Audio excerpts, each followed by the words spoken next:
Next എന്ന് വന്നിരിക്കുന്ന കുറച്ച് ക്വസ്റ്റ്യൻസ് ആയിട്ടാണ്. ഇതുവരെ നമ്മൾ കോൺസെപ്റ്റുകളും കാര്യങ്ങളൊക്കെയാണ് ഡിസ്കസ് ചെയ്തത്. അപ്പോൾ നമുക്ക് ചെറിയൊരു ക്വസ്റ്റ്യൻ കാണാം. വേറൊന്നുമല്ല, സബ്സിഡിയറി ബുക്സ് ഏതൊക്കെയാണെന്നുള്ളത് ഐഡന്റിഫൈ ചെയ്യുക. കുറച്ച് ട്രാൻസാക്ഷൻസ് തന്നിട്ടുണ്ട്. ആ പറയുന്ന ട്രാൻസാക്ഷൻസ് ഏത് സബ്സിഡിയറി ബുക്സിലായിരിക്കും റെക്കോർഡ് ചെയ്യുന്നതെന്നുള്ളത് ഐഡന്റിഫൈ ചെയ്യുക എന്നുള്ളതാണ്. അപ്പം ഞാൻ ഓരോ ക്വസ്റ്റ്യൻസ് പറഞ്ഞും തോറും അത് കഴിയും തോറും ഈ പറഞ്ഞ പോലെ ആൻസേഴ്സ് എഴുതി പോകും. നിങ്ങൾ ചെയ്യേണ്ട സംഭവം എന്ന് പറഞ്ഞാൽ ആ ക്വസ്റ്റ്യൻസ് കണ്ട ഉടനെ തന്നെ ഡു കമന്റ് ബിലോ അതിൻ്റെ ഉത്തരങ്ങൾ ആൻഡ് കറക്റ്റ് ആണോ അല്ലയോ എന്നുള്ളത് ജസ്റ്റ് പിന്നെ ലാസ്റ്റ് ചെക്ക് ചെയ്യുക. അപ്പം ഉത്തരങ്ങൾ നിങ്ങൾക്ക് എഴുതുമ്പോൾ നിങ്ങൾക്ക് ക്ലിയർ ആയിട്ട് മനസ്സിലാവും ഏതൊക്കെയാണ് എങ്ങനെയൊക്കെയാണ് വരുന്നത് എന്നുള്ളത്. സോ കൂടുതൽ ദീർഘിപ്പിക്കുന്നില്ല, നമുക്ക് ക്വസ്റ്റ്യൻസിലോട്ട് കടക്കാം. ഇത് കാണുമ്പോൾ തന്നെ നിങ്ങൾ ആലോചിച്ചോണം ഏതൊക്കെയാണെന്നുള്ളത്. ഞാൻ പതുക്കെ എക്സ്പ്ലനേഷൻ പറഞ്ഞായിരിക്കും പോകുന്നത്. നിങ്ങൾ അതിന് മുന്നേ തന്നെ കമന്റ് ഇടുക. Okay, first purchased goods from Cello agency. Cello ഏജൻസിയുടെ കയ്യിൽ നിന്ന് നമ്മൾ ഗുഡ്സ് പർച്ചേസ് ചെയ്തേക്കുന്നതാണ് പറഞ്ഞേക്കുന്നത്. അപ്പോൾ ഇവിടെ ശ്രദ്ധിക്കേണ്ട കാര്യങ്ങൾ എന്താണ്? ഒന്ന്, ഗുഡ്സ് ആണ് പർച്ചേസ് ചെയ്തേക്കുന്നത്. അതേപോലെ വാങ്ങിച്ച ആളുടെ അല്ലെ ആരുടെ കയ്യിൽ നിന്നാണോ വാങ്ങിച്ചത് അവരുടെ പേര് മെൻഷൻ ചെയ്തിട്ടുണ്ട്. അതിന്റെ അർത്ഥം എന്ന് പറഞ്ഞാൽ നമ്മൾ കടത്തിനാണ് സാധനങ്ങൾ വാങ്ങിച്ചിട്ടുള്ളതെന്നാണ്. അപ്പൊ കടത്തിനാണ് നമ്മൾ സാധനങ്ങൾ വാങ്ങിച്ചിട്ടുണ്ടെന്നുണ്ടെങ്കിൽ അത് ഏത് സബ്സിഡിയറി ബുക്സിലായിരിക്കും നമ്മൾ എഴുതുന്നത്? യെസ്, പർച്ചേസ് ബുക്കിലായിരിക്കും എഴുതുന്നത്. ഓക്കെ, അപ്പൊ കടത്തിന് നമ്മൾ എന്ത് സാധനം വാങ്ങിച്ചാൽ അത് പർച്ചേസ് ബുക്കിലായിരിക്കും എഴുതുന്നത്. രണ്ടാമത് നമുക്ക് നോക്കാം salary paid by cheque. Salary എന്ന് പറയുന്ന എക്സ്പെൻസ് ആണ്. ഈ പറയുന്ന എക്സ്പെൻസ് നമ്മൾ എങ്ങനെ പേയ്മെന്റ് ചെയ്തു എന്നാണ് പറഞ്ഞേക്കുന്നത്? ചെക്ക് കൊടുത്താണ് പേയ്മെന്റ് ചെയ്തേക്കുന്നത്, അല്ലെ ത്രൂ ബാങ്ക് ആണ് നമ്മൾ കൊടുത്തേക്കുന്നതാണ് പറഞ്ഞേക്കുന്നത്. ഓക്കെ, അപ്പൊ ക്യാഷ് ഇൻ ഹാൻഡ് ആണെങ്കിൽ ക്യാഷ് ഇൻ ബാങ്ക് ആണെന്നുണ്ടെങ്കിലും through cash in hand cash in bank നമ്മൾ എന്ത് ട്രാൻസാക്ഷൻസ് നടത്തിയാലും അത് ഏത് സബ്സിഡിയറി ബുക്സിലായിരിക്കും എഴുതുന്നത്? യെസ്, ക്യാഷ് ബുക്കിലാണ്. ഓക്കെ, അപ്പൊ ക്യാഷ് ആയിട്ട് ബന്ധപ്പെട്ട് എന്ത് വന്നാലും അത് ക്യാഷ് ബുക്കിലായിരിക്കും വരുന്നത്.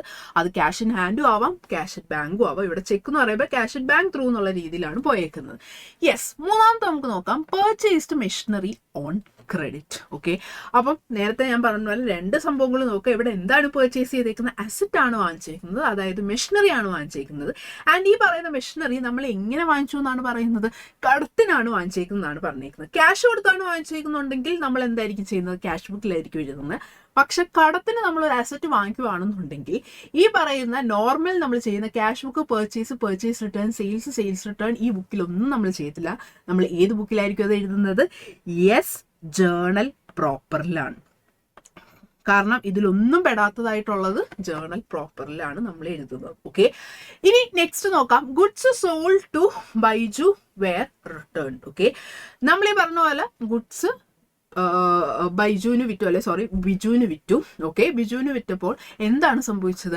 അത് റിട്ടേൺ ചെയ്തു. ഓക്കെ, നമ്മൾ വിറ്റ സാധനം ബിജു എന്തോ കാരണത്താൽ എന്തോ പറഞ്ഞു കൊള്ളത്തില്ല എന്ന് പറഞ്ഞിട്ട് അത് തിരിച്ചയച്ചു. അപ്പൊ എന്താ സംഭവിച്ചത്? നമ്മൾ സെല്ല് ചെയ്ത സാധനം റിട്ടേൺ വന്നു. ഓക്കെ, സെൽ ചെയ്ത സാധനം, അതും കടത്തിന് നമ്മൾ സെൽ ചെയ്ത സാധനം റിട്ടേൺ വന്നു എന്ന് പറയുമ്പോൾ ഏത് ബുക്കിലായിരിക്കും നമ്മൾ എഴുതുന്നത്? യെസ്, ഏതാണ്? Sales return. ഓക്കെ, ഇനി അടുത്ത ക്വസ്റ്റ്യൻ നോക്കാം. Goods purchased from mister X were returned. Okay, അപ്പൊ ഇവിടെ എന്താണ് സംഭവിച്ചത്? മിസ്റ്റർ എക്സിന്റെ കയ്യിൽ നിന്ന് നമ്മൾ ഗുഡ്സ് വാങ്ങിച്ചു. ഓക്കെ, അത് പക്ഷെ നമ്മൾ തിരിച്ചയച്ചു എന്നാണ് പറഞ്ഞേക്കുന്നത്. ഓക്കെ, അപ്പൊ നമ്മൾ കടത്തിന് മിസ്റ്റർ എക്സിന്റെ കയ്യിൽ നിന്ന് വാങ്ങിച്ച ഗുഡ്സ് ആണ് വാങ്ങിച്ചിട്ടുള്ളത്.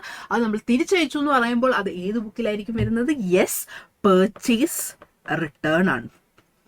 ഓക്കെ, ആൻഡ് ലാസ്റ്റ് ക്വസ്റ്റ്യൻ ആണ് ഗുഡ്സ് സോൾഡ് ഫോർ ₹800. ഓക്കെ, 800 രൂപയുടെ ഗുഡ്സ് നമ്മൾ വിറ്റിട്ടുണ്ട് എന്നാണ് പറഞ്ഞേക്കുന്നത്. ഓക്കെ, ഇവിടെ പ്രത്യേകിച്ച് ക്യാഷ് ആണോ ക്രെഡിറ്റ് ആണോ ഒന്നും മെൻഷൻ ചെയ്തിട്ടില്ല.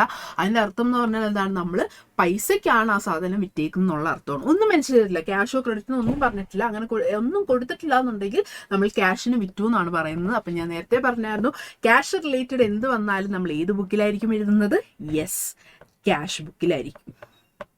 ഓക്കെ, സോ ഇത്രയാണ് കോമൺ ആയിട്ട് വരുന്ന കുറച്ച് ക്വസ്റ്റ്യൻസ് കണ്ടുവന്നിട്ടുള്ളത്. സോ ക്ലിയർ ആയിട്ട് ക്വസ്റ്റ്യൻ വായിച്ചു നോക്കിയാൽ നിങ്ങൾക്ക് സംഭവം കിട്ടും. അപ്പം ഞാൻ പറഞ്ഞ കാര്യം മറക്കണ്ട, ഈ പറയുന്ന ക്വസ്റ്റ്യൻസിൻ്റെ എല്ലാ ഉത്തരങ്ങളും നൈസായിട്ട് നിങ്ങൾ കമൻറ്റ് ബോക്സിൽ ഇടുക. നമുക്ക് നോക്കാം ആരാണ് ഏറ്റവും നല്ല ഫുള്ളായിട്ട് സെറ്റായിട്ട് ചെയ്തിട്ടുള്ളതെന്ന്.